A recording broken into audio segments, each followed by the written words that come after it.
In the high summer of 1944, the United States was coiling a massive fist in the Central Pacific aimed directly at the Mariana Islands, specifically Saipan, Tinian, and Guam. By taking these islands in the Marianas, the Americans could turn them into air bases for their Boeing B-29 Superfortress bombers, which could in turn pound Japan's factories and cities into rubble. Saipan was the major target.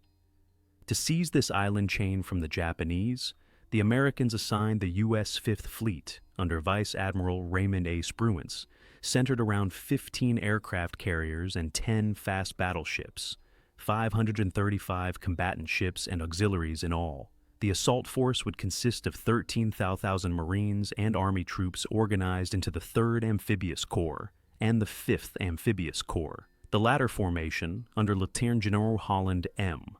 Howlin' Mad Smith, was tasked with invading Saipan. It consisted of the 2nd Marine Division and the 4th Marine Division. Its floating reserve was the Army's 27th Infantry Division, drawn from the New York State National Guard. Operation Forager, as the descent on the Marianas was called, was a massive assault. Saipan was 3,500 miles from Pearl Harbor, and troops were embarked from Hawaii and the West Coast. A seaborne logistical framework of enormous proportions would be needed to keep the invading ships and men supplied with shells, bullets, and food. D-Day was set for June 15th. The 43682 Defenders of Saipan. The defense of Saipan was headed by the newly organized 31st Army under Lieutenant General Hideyoshi Obata, which was also responsible for the Caroline and Palau Islands. To hold these islands, Tokyo began pulling troops from the Manchurian border with the Soviet Union. Among the young men in the Japanese 118th Regiment was Sergeant Takeo Yamauchi, a conscripted Russian language student who admired Soviet communism. "We were laid out on shelves like broiler chickens. You had your pack, rifle, all your equipment with you," he said later. Obata now had an army of 22,702 men on Saipan, but it was an incredibly disorganized force. The naval forces were commanded by Vice Admiral Chuichi Nagumo, commander of the attack on Pearl Harbor, and the disaster for the Imperial Japanese Navy at Midway in June 1942. Nagumo had been assigned to command Saipan's 6,690 officers and sailors, which included 800 men of the 1st Special Naval Landing Force, Japan's version of America's Marines, and 400 men of the 55th Naval Guard Force. It all added up to 43,682 Japanese defenders on the rocky, craggy island, but Obata was not one of them. When the Americans arrived, their invasion caught him returning from an inspection trip to the Palaus, and he got no farther than Guam. The land battle would be conducted by Lieutenant General Yoshitsugu Saito, centered on his own 43rd Infantry Division. His other forces included the 47th Independent Mixed Brigade, the 7th and 16th Independent Engineer Regiments, the 3rd Independent Mountain Artillery Regiment and its 24 75mm guns, the 25th Anti-Aircraft Regiment, and the surviving 36 medium T-97 and 12 light tanks of the 9th Tank Regiment. Saito's plan was simple: defeat the enemy on the beaches. To do so, Saito planned immediate counterattacks to weaken the Americans. Saito's tanks would then deliver the knockout punch. Problem was, he did not know where the Americans would land, so he had to defend the entire coastline. The Americans, schooled in Japanese tenacity by bloody battles in the Solomons, New Guinea, and Tarawa, approached the invasion of Saipan with the thoroughness and technical skill that would be their hallmark throughout the Pacific campaigns. Both the Marines and the Army relied on solid combinations of artillery, armor, and infantry in battle, with the Army's well-proven tactic of holding attacks to draw off the main defenders, while a second force sought an opening on the flanks to defeat the enemy. Operation Forager got down to business on June 11th, when Spruance's vast fleet steamed to within 200 miles of the Marianas, and the carriers began turning into the wind to launch 200 Grumman F-6F Hellcat fighters to hammer the 14 Japanese airfields on the islands. A heavy naval bombardment followed. The American landing target was the 4-mile-long beachfront that stretched from a mile south of Garapan through Charan-Kanoa and down to Ajingan Point, just above the southwestern tip of the island. The beaches were designated red, green, and blue from north to south. The northern beach was the responsibility of the 6th and 8th Regiments of the 2nd Marine Division, while the 23rd and 25th Regiments of the 4th Marine Division would take the southern sector. Each battalion was responsible for about 600 yards of front. The first American wave. At 7 a.m., the shelling stopped and 34 LSTs, landing ship tanks, steamed up to the line of departure 2 miles from shore and began disgorging Amtrak armored amphibious vehicles. More than 719 of them, jammed with 8 battalions of Marines, headed ashore as 155 planes roared over them, strafing and bombing the beaches.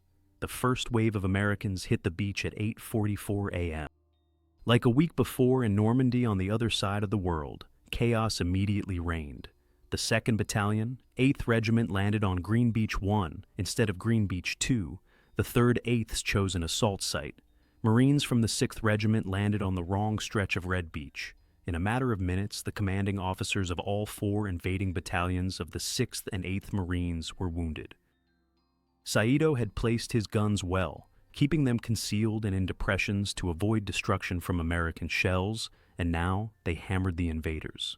The shelling was so intense that the Americans thought the beach was mined.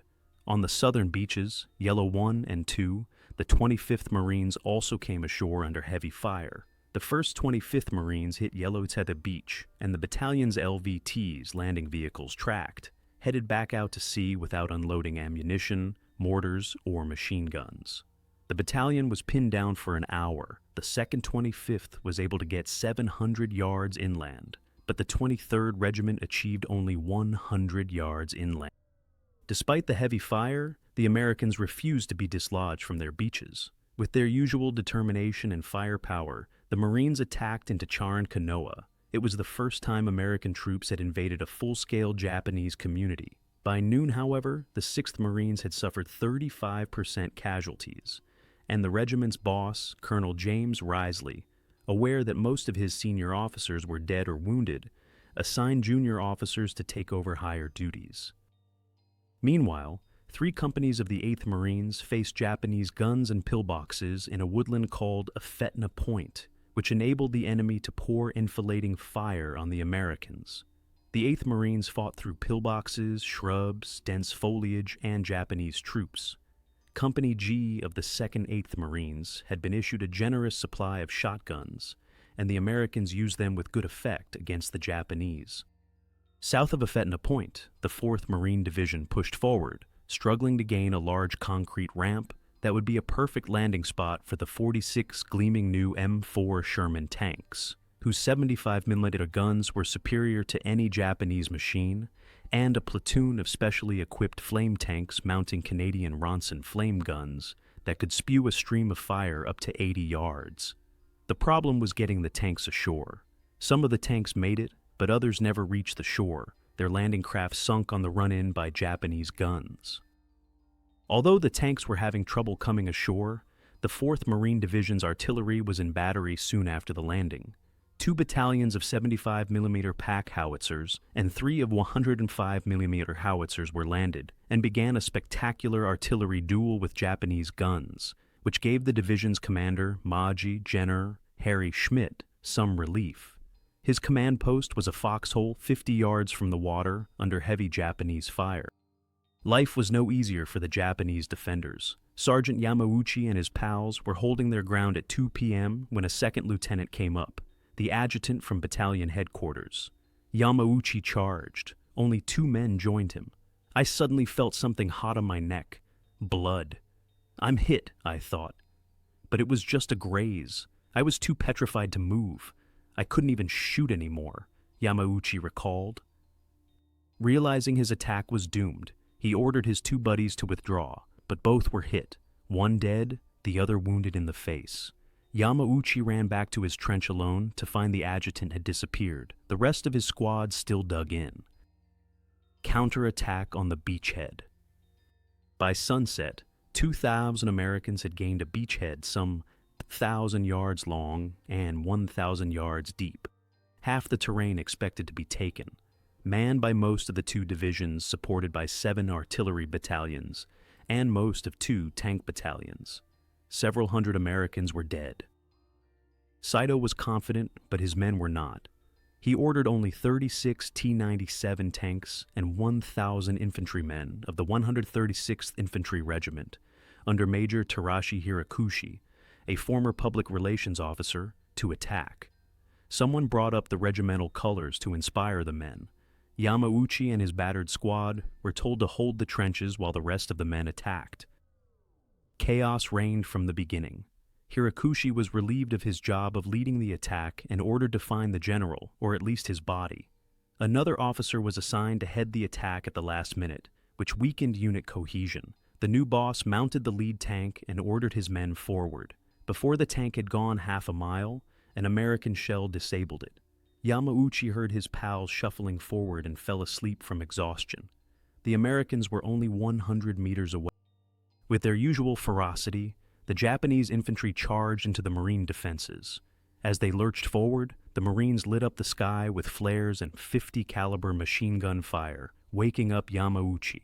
The 6th Marines had heard the Japanese boots, tanks, clattering swords, and finally their bugles blaring battle calls. American machine guns began ripping into the Japanese attack. More than 700 Japanese soldiers died without gaining any ground. Yamauchi decided he would play dead, lying face down in his trench. He had heard the Americans shot up Japanese corpses, but was willing to take a chance to survive the battle. After several days, he rejoined a ragtag Japanese unit. On the southern flank, the Japanese hurled a strong attack, backed by artillery and mortars, against the 25th Marines. The Japanese used civilians, including women and children, to mask their approach, and the Americans at first thought this was a civilian surrender. But when they neared the American lines, the Marines saw through the ruse and opened fire with 105mm howitzers, breaking up the attack. Finally, at 5:30 a.m., about 200 Japanese charged for the Koran Kanoa Pier. At the seam between the 2nd and 4th Marine Divisions, the 3rd 23rd destroyed the enemy, but the Japanese were able to briefly grab the pier and damage it badly. 50% casualties for Marine officers. Tokyo was sending more help than inspiring words. The combined fleet had left its lairs in Japan and Singapore, bristling with guns, planes, and hate for Americans, and was headed for the Marianas. The Americans knew they were coming. Spruance delayed the June 18th date for the invasion of Guam and ordered the U.S. Army's 27th Infantry Division to commence landing on Saipan. As dawn broke on Saipan, the Americans resumed the offensive. They did not advance too deeply on this second day of the invasion, instead devoting their energy to consolidating their positions, mopping up, and most importantly, unloading the rest of the 2 Marine divisions and bringing ashore Major General Ralph Smith's 27th Infantry, starting with the division's 165th Infantry Regiment under Colonel Gerard W. Kelly. Meanwhile, Japanese ferocity had a sharp impact on the battlefield. The 2nd Marine Division ended the day with half of its company and battalion officers dead or wounded. In the 4th Marine Division sector, Lieutenant Colonel Maynard Schultz, boss of the 1st 24th Marines, was killed by artillery. Also impacted by Japanese shells were 5 companies of Black Marines, the first employed in combat in the war, who came under fire while hauling ammunition and supplies to the front lines. That night, the Japanese tried to counterattack again. Saito sent in the 136th Infantry Regiment and Colonel Takashi Goto's 9th Tank Regiment to launch a coordinated attack at 5 p.m. against the 6th Marine Regiment. The Navy's 1st Yokosuka Special Naval Landing Force would take part as well, but his men were so disorganized the attack did not go in until 3:30 a.m., with Goto himself saddling up in his Command T-97 tank and infantrymen riding the huge vehicles, some blaring bugles. When the Japanese tanks lumbered toward battle, they made a vast noise that alerted the Marines and worried Jones. He had been told the Japanese might have as many as 200 tanks on Saipan. It sounded to him like all 200 were headed straight for him. In their dugouts, the Marines watched as the tanks rolled over and passed them. Captain James Rawlin leaped out of his foxhole and fired a grenade launcher at a T-97. It bounced off, and Rawlin staggered out of the battle, eardrums damaged by concussion. Captain Norman Thomas took over moments later and was quickly killed. As dawn broke, so did the Japanese attack. The surviving Japanese began retreating toward Mount Taipo Pale, while an offshore destroyer hurled shells after them, blasting a surviving tank. The Marines counted 31 wrecked T-97s and the bodies of more than 700 mangled Japanese soldiers and Marines, for a loss of about 70 leathernecks. Advancing across Saipan, Lieutenant General Holland M. Smith now cut orders to have the 2nd Marine Division be the northern pivot of a wheeling attack by Meiji, General Harry Schmidt's 4th Marine Division, which would push across the farmlands of southern Saipan to the east coast at Majitian, then drive northward into the central highlands. The 27th Infantry would operate on the 4th Division's flank, reaching for Aslido Airfield. Once that was accomplished, the 3 divisions would undertake the daunting task of storming Mount Topachau and driving across the island to the northern peak at Marpy Point. Loud, crusty, and opinionated, Holland Smith had a common touch and concern for his Marines. Admiral Spruance provided regular gifts of 5-gallon drums of ice cream from his ship's reefers, and every time they arrived, Smith would shout out from his front window that any leatherneck in earshot should hurry over for the ice cream. Steadily, the Marines and GIs began their advance across Saipan. Under their boots and vehicles, the island's dirt roads turned to dust and mud. The southern third of Saipan was dominated by well-tended farms and villages, which grew sugarcane, corn, peas, cantaloupe, and potatoes.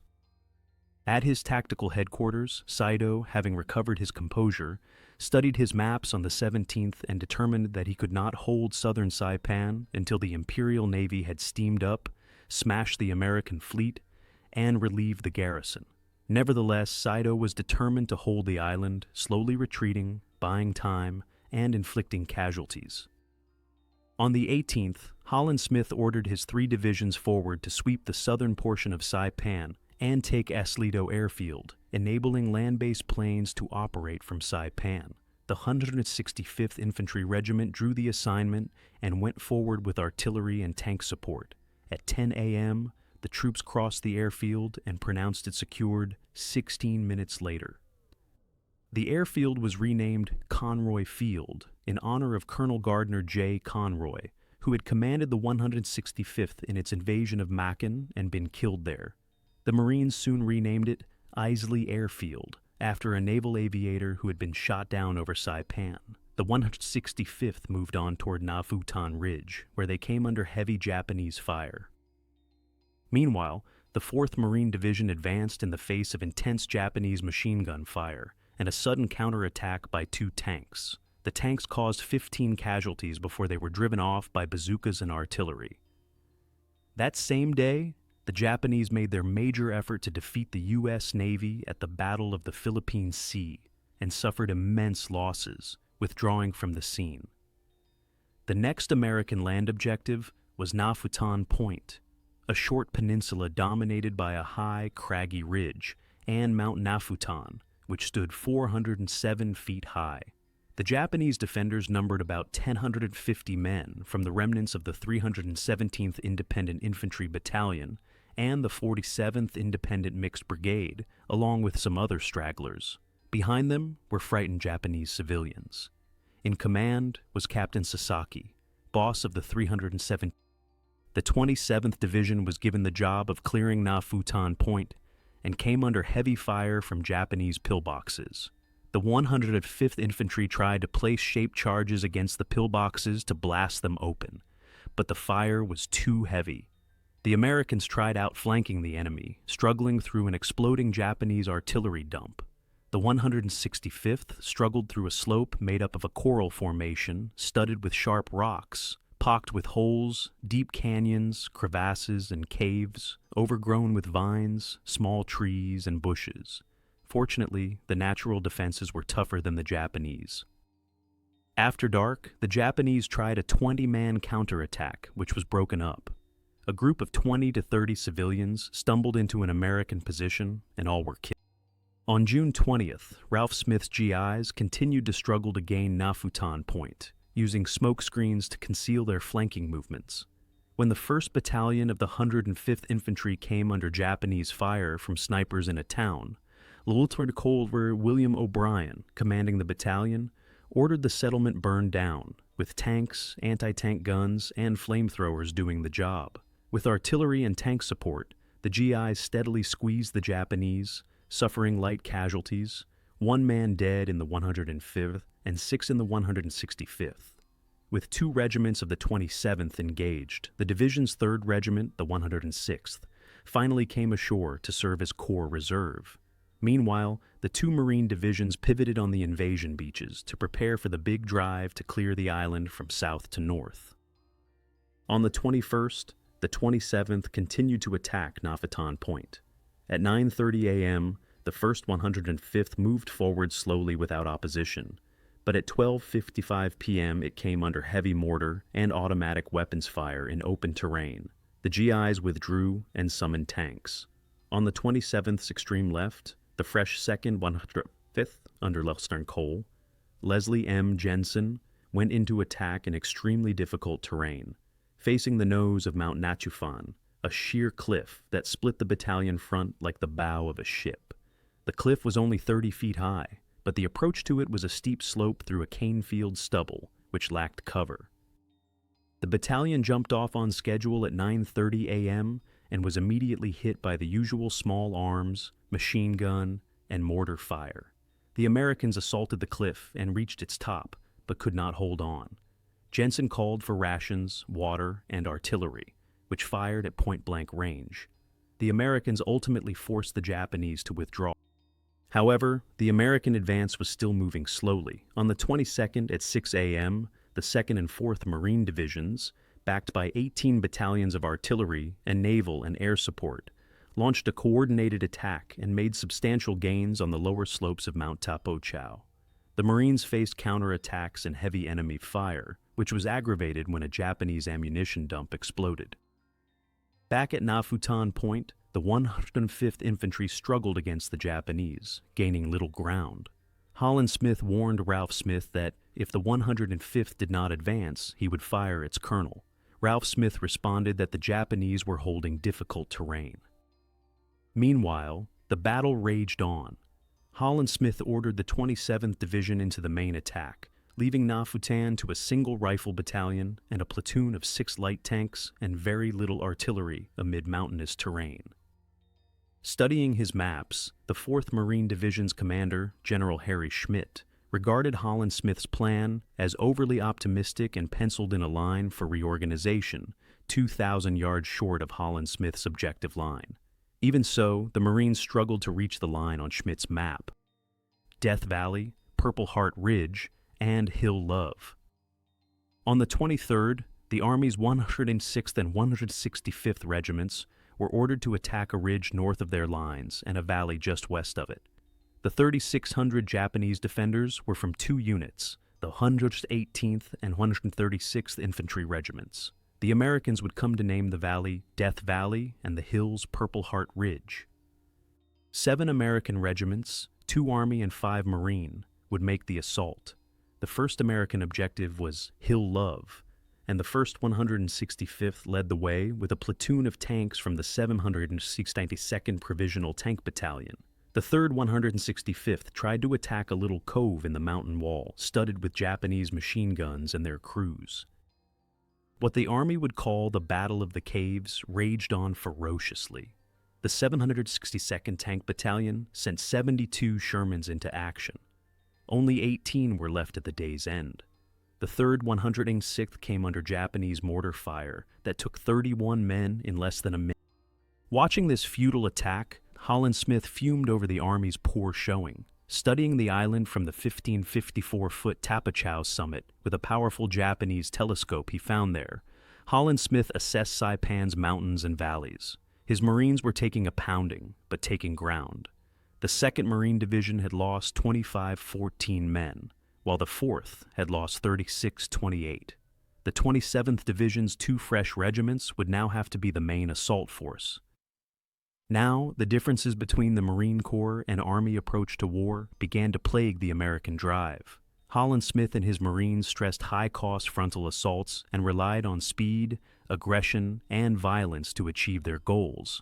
Ralph Smith and his GIs favored the Army's standard holding attack, which relied on one force holding the enemy under pressure, while a second force outflanked the defenders, relying on movement and firepower.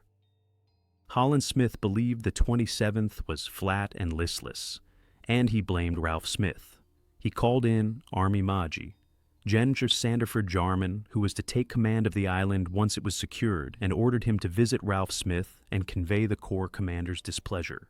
Holland Smith warned Ralph Smith that if the 27th was not an Army division, and there would be a great cry sent up more or less of a political nature, he would immediately relieve Ralph Smith. Holland Smith gave his subordinate one more day to make progress, but the Japanese were as stolid and ferocious as ever. The 5th Amphibious Corps attacked on Saturday, June 24th, with the 8th Marines digging Japanese positions out with satchel charges, bazookas, and flamethrowers. At least the Marines had a sense of progress, despite suffering 812 casualties in the 4th Division over the 23rd and 24th and 333 in the 2nd for the same 2 days. Meanwhile, Saito had angled his defenders to give a rough reception to the 27th Infantry in Death Valley, which in turn fronted Saito's headquarters. The Japanese general was determined to hold on, and he had 4,000 men, backed by most of the 9th Tank Regiment's T-97s in position to do so. All of his caves deployed machine guns, mortars, or 75mm guns. As June 24th dawned, Ralph Smith moved through his frontline units, personally directing the assault. The 165th Infantry jumped off right on time at 8 a.m., seeking to storm Purple Heart Ridge, actually a series of hills connected by a ridgeline running in a northerly direction. The 2 lead battalions came under heavy fire, and many men were pinned down or killed. One battalion only advanced 150 yards for the entire day. The 106th headed into Death Valley and came under such heavy mortar fire that many GIs had to fall back behind the line of departure. Ralph Smith radioed his commanders. Advance of 50 yards in 1-1-2 hours is most unsatisfactory. Start moving at once. Jarman takes command of the 27th Infantry. Around noon, a Marine Jeep pulled up at 27th Infantry Division's forward command post, and a captain of the Adjutant General's staff hopped out, saluted, and handed Ralph Smith a sealed envelope. Inside was a terse message from Holland Smith relieving Ralph Smith of his post. Major General Jarman was to take over the 27th immediately. Controversy would rage over this abrupt, mid-battle dismissal, but the changes at the top did little to change the situation on the ground. Holland Smith's 3 divisions had now created a U-shaped front, with the 27th in the base of the U. Jarman studied the maps and plans inherited from Ralph Smith and decided to use them, pushing the 106th Regiment eastward toward Chacha Village, and then swerving northward to flank Purple Heart Ridge. But as the 106th did so, it came under murderous fire from Saito's well-protected 31st Army headquarters. The 106th Regiment was stalled by difficult terrain and determined Japanese fire. Jarman asked Ayres why the 106th did not skirt the eastern slope of Purple Heart Ridge or make any progress, and Ayres could offer neither excuse nor explanation of anything he did during the day, Jarman reported later. He stated he felt sure he could get his regiment in hand and forward the next morning. I told him he had one more chance, and if he did not handle his regiment, I would relieve him. The attack up Death Valley did little better. Jarman ordered artillery hurled directly against Hell's Pocket and Mount Tapachau, but the army made no progress. Short of water, food, and ammunition, the exhausted troops pulled back, wounded men being carried by their buddies. The Marines, however, did better. The 4th Marine Division finally occupied the whole of Cagman Peninsula, cutting the front down by 3,000 yards, while 2nd 8th Marines and 1st 29th Marines fought for Mount Tapachau, the island's highest point. Pushing off at 7:30 a.m., the Leathernecks worked their way up to the top by scaling the cliffs. The army had drawn off so many Japanese defenders to the sides of Tapachau and Purple Heart Ridge that the Marines were able to reach the top almost unmolested. Saito appreciated the situation as well, understanding the mess he was in. As he moved his tactical headquarters from Mount Tapachau to a small cave 1 mile north of the Lost Pinnacle, he had only 1,200 able-bodied men and 3 tanks left of all Japanese Army frontline units. On the 26th, the Japanese tried a pre-dawn attack against the 1st to 6th Marines. It failed. The Americans continued their offensive. The Marines had turned the U-shaped salient into a death trap for the Japanese men defending it, and the 27th Infantry continued its bloody struggle for Purple Heart Ridge. The 106th Infantry sent in M7 self-propelled howitzers, Sherman tanks, and finally M8 self-propelled artillery to chisel the Japanese out of their cliffs and caves. The 104th Field Artillery lobbed 360 rounds of 105mm shells into the Japanese positions, but the Japanese kept up heavy return fire. Seeing the 106th unable to gain ground, Jarman kept his promise and fired Colonel Ayres, appointing Division Chief of Staff Colonel Albert K. Stebbins as regimental commander. The Marines made small gains on Purple Heart Ridge, but mostly the Leathernecks took a breather before resuming the assaults the next day. Far to the south, 500 Japanese troops, isolated by the 105th Infantry on Nafutan Point, lined up to make a midnight charge against the Americans. Captain Sasaki, commanding the 317th Independent Infantry Battalion and the other trapped forces, told his men, "The password for tonight will be 7 lives for one's country."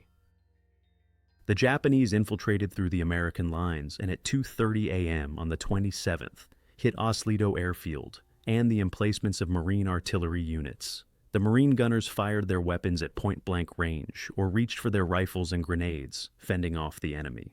The 14th Marine Artillery Regiment killed 143 Japanese at the cost of 33 killed and wounded. On the 27th, Jarman ordered his GIs to reorient their attack. He had only 4 battalions under his control. Holland Smith was giving direct orders to the rest, but Jarman was determined to clean up Death Valley with the 106th Infantry. The 3rd 106th attacked at 6:20 a.m. and came under immediate machine gun fire, forcing the GIs to retreat. At 10:20, Division ordered 25 minutes of artillery fire, but the artillery spotters had to hold their fire for half an hour, trying to figure out where the American troops actually were to avoid hitting their own men.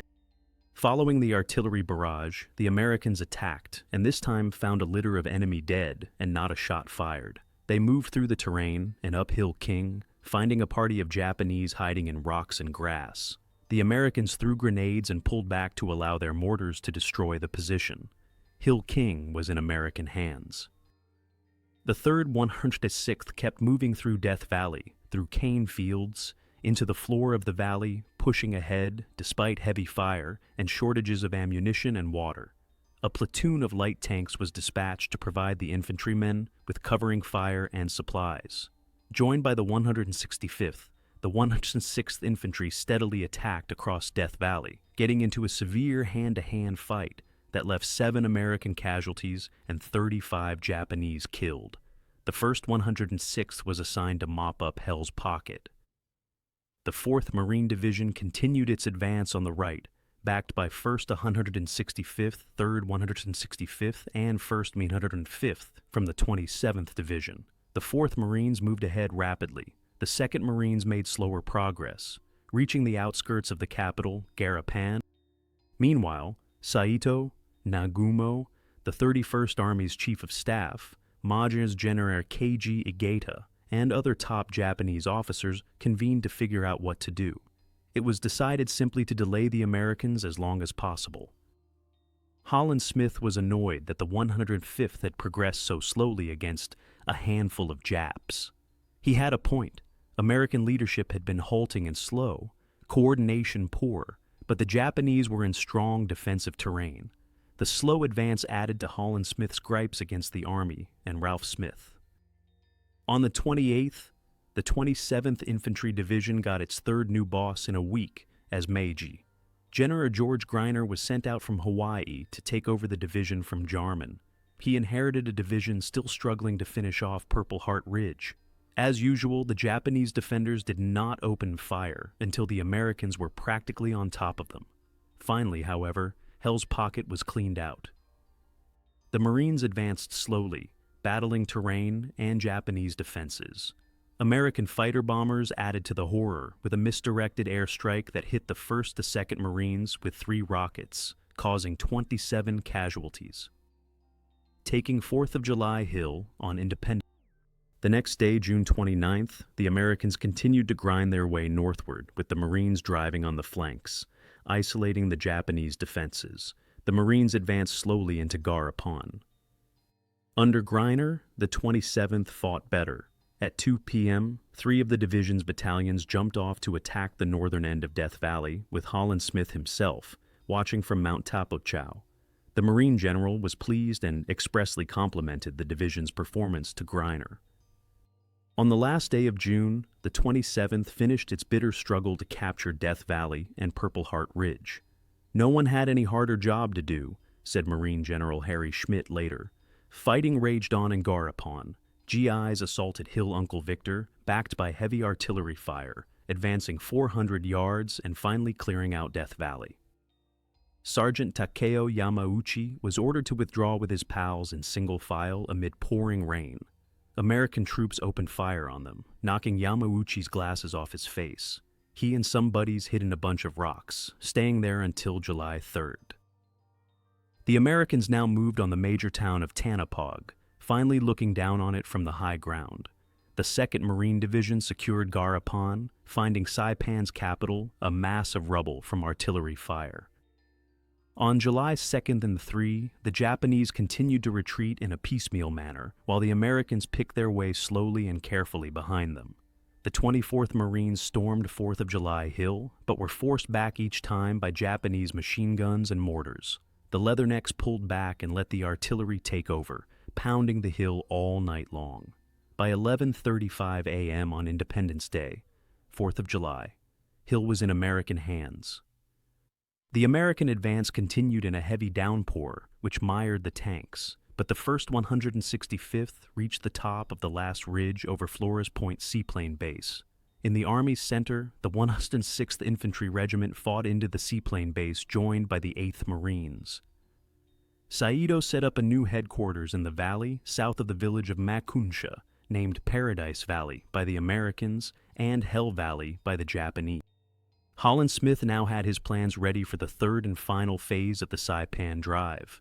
The objectives were now Marpy Point and Marpy Airfield at the northern tip of Saipan. With the island narrowing, he could not put 3 divisions in the line, so he pulled out the 2nd Marine Division to rest and prepare for the coming invasion of Tinian. The 4th Marine Division would advance on the right, 27th Infantry on the left. The Army assault would begin on July 5th. The attack went in at 1:30 p.m. with the usual opening barrage of artillery and air attack. The 27th Infantry attacked a canyon, 50 yards wide and 400 yards long, covered with undergrowth and trees. An ideal position, the Americans named it Hara-Kiri Gulch. Company K of the 165th hit Hara-Kiri Gulch first, doing so with tanks. Japanese troops darted out from ditches and slapped mines on the tanks, which disabled them. The Americans sent in more tanks and made repeated attacks, but the Japanese returned heavy fire. Among the 200 to 300 defenders of Paradise Valley was Sergeant Takeo Yamauchi. He and 2 other soldiers stayed concealed there through July 8th. He told the 2 men sharing his dugout that Japan was going to lose the war. Saito told an assembly of officers that the final stand was at hand. That evening, the headquarters group ate the last of their food. Hirakushi asked if Igeda and Saito would participate in the final assault. Nagumo, who had said almost nothing during the whole retreat, finally spoke for the 3 officers. "We 3 will commit suicide." At dawn on July 6th, the Americans resumed the offensive. They were beginning to sense victory. Most of the island had been taken, and while Japanese defense remained fierce, it was uncoordinated, splintered, and steadily weakening. Company K of the 105th Infantry, under 1st Lieutenant Roger Pear, joined by a platoon of light tanks under First Lieutenant Willis K. Dory, attacked through a deep gully at 10:30 a.m. and came under heavy Japanese fire. Pear's men moved out of a coconut grove into a counterattack down a cliff that was climaxed by a gigantic explosion that sent Japanese bodies and limbs in all directions. All day the Americans continued their drive. The 27th captured Tanapog, the last significant town on Saipan. That evening, the 1st and 2nd 105th deployed in an elongated semicircle. The 3rd 105th camped inland and several hundred yards south of the other two battalions. The GIs did not know it, but the artillery of 3rd 10th Marines were setting up behind them to bring Marpy Point under fire. At Saido's cave, a sentry reported that an enemy tank was peering over the edge of the cliff above. Saido, conferring with Igeda and Nagumo, summoned Hirakushi and told the major that the 3 flag officers intended to commit suicide at 10 a.m. Command of the final assault would devolve upon Colonel Eisuke Suzuki of the 135th Infantry Regiment. One last all-out attack. When Hirakushi woke from a deep sleep, it was past sunset.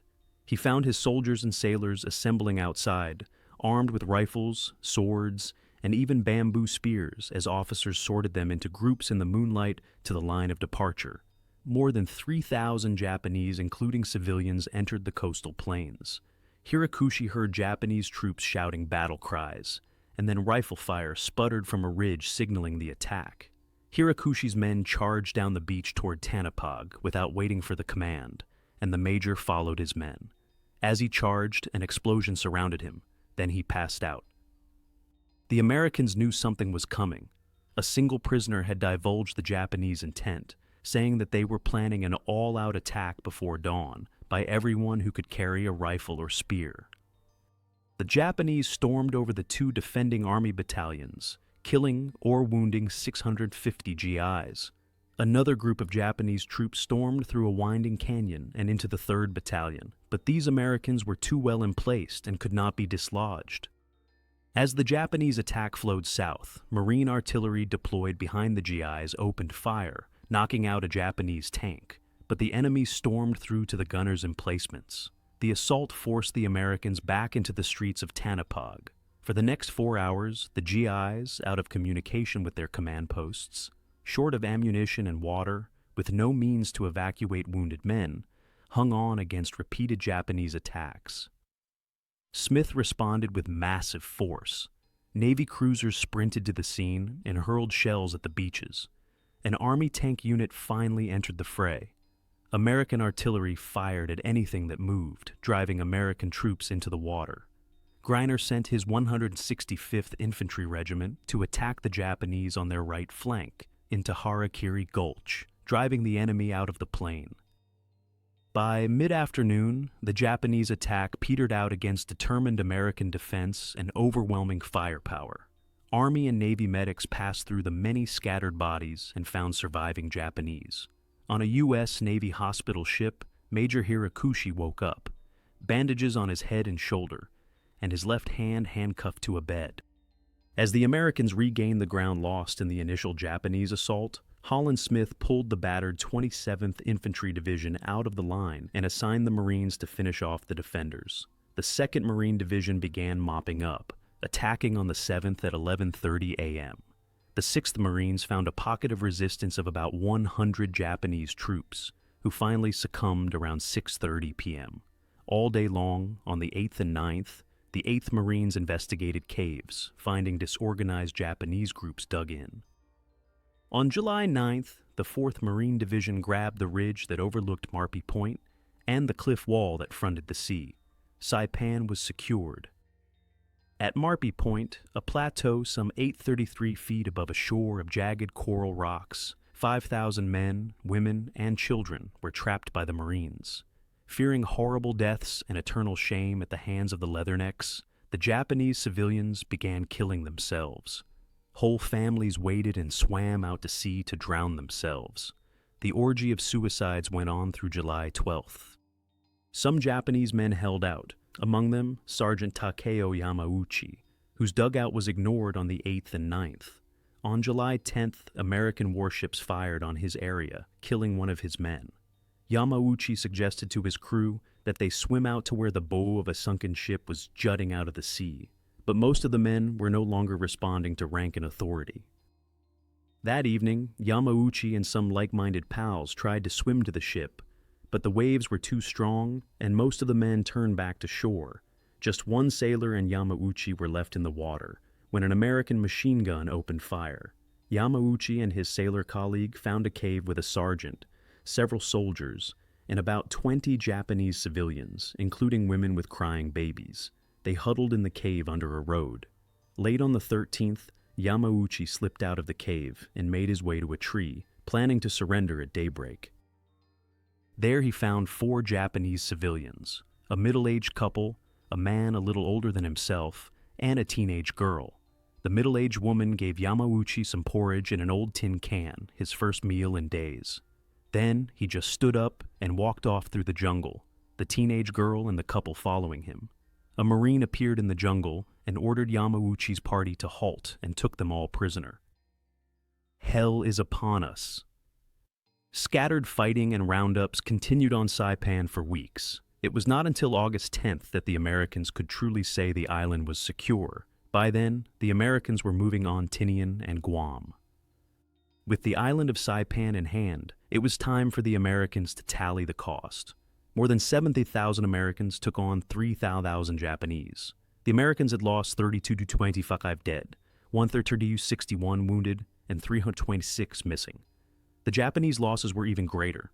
The Americans buried 23 811 Japanese defenders and took 1,780 prisoners, including 921 Japanese, 17 of them officers, and 838 Korean. The loss of Saipan sent terrible shockwaves through Japan.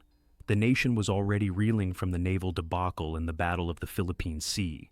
Privately, the Japanese leadership was also less bombastic. Admiral Shigeyoshi Miwa, describing the impact of the loss of the Marianas to Japan, put the situation succinctly to the emperor, saying, "Hell is upon us." Originally published December 29, 2016. Updated March 7, 2017.